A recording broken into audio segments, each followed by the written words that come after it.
Hello!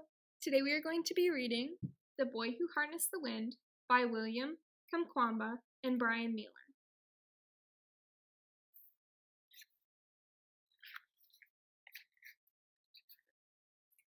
In a small village in Malawi, where people had no money for lights, nightfall came quickly and hurried poor farmers to bed.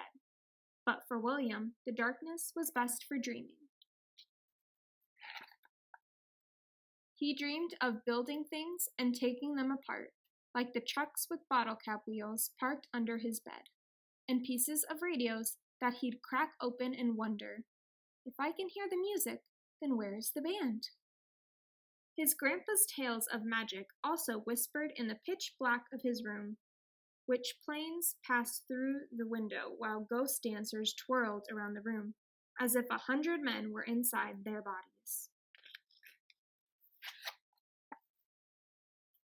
At dawn in the fields, William scanned the maize rows for magical beings, then wondered as a truck rumbled past, how does an engine make it go? Pay attention where you throw that hoe, his father shouted. You'll cut off your foot.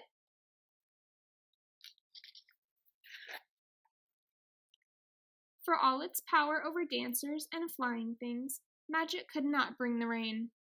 Without water, the sun rose angry each morning and scorched the fields, turning the maize into dust. Without food, Malawi began to starve. Soon, William's father gathered the children and said, "From now on, we eat only 1 meal per day. Make it last." In the evenings, they sat around the lantern and ate their handful, watching hungry people pass like spirits along the roads. Money also disappeared with the rain. "Pipani," his father said, "I am sorry. You will have to drop out of school." Now, William stood on the road and watched the lucky students pass, alone with the monster in his belly and the lump in his throat. For weeks, he sulked under the mango tree, until he remembered the library down the road, a gift from the Americans.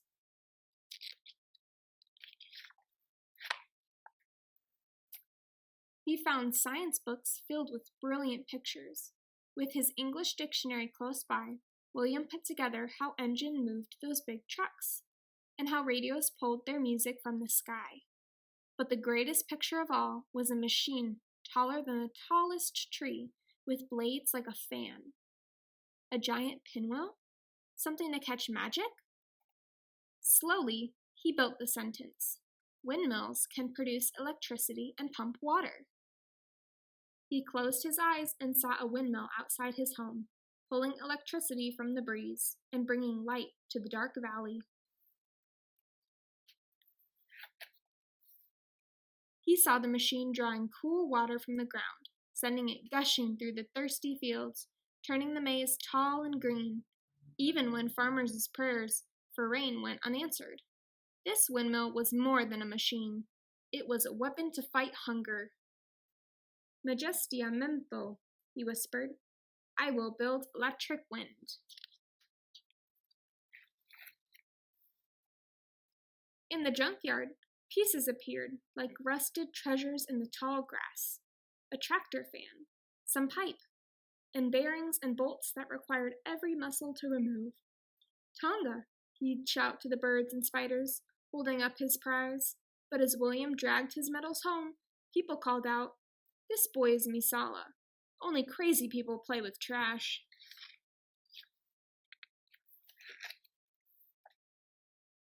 After many weeks, William arranged his pieces in the dirt: a broken bicycle, rusted bottle caps, and plastic pipe, even a small generator that powered a headlight on a bike. For 3 days, he bolted, banged, and tinkered, while chickens squawked and dogs barked, and neighbors shook their heads, saying, "What's Misala doing now?"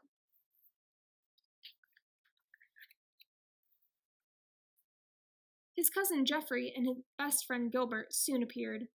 "Muli Bwanji," they greeted. "Can we help with the electric wind?" "Grab your pangas and follow me," he said, and took them into the forest. Together they swung their sharp blades into the trunks of blue gum trees. then hammered them together to make the tower. Standing atop, William shouted, "Bring it up!" while the boys tugged and heaved. A crowd gathered below and gazed at this strange machine that now leaned and wobbled like a clumsy giraffe. Some giggled, others teased, but William waited for the wind. Like always, it came.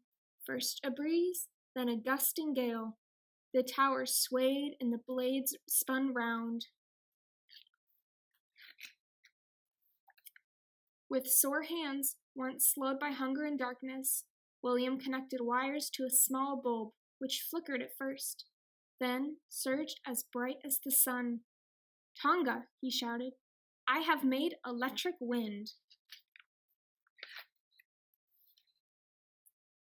"Wachita bueno," a man yelled, "well done." As the doubters clapped and cheered, William knew he had just begun. Light could not fill empty bellies, but another windmill could soak the dry ground, creating food where once there was none. Majesty amenful, electric wind can feed my country, William thought.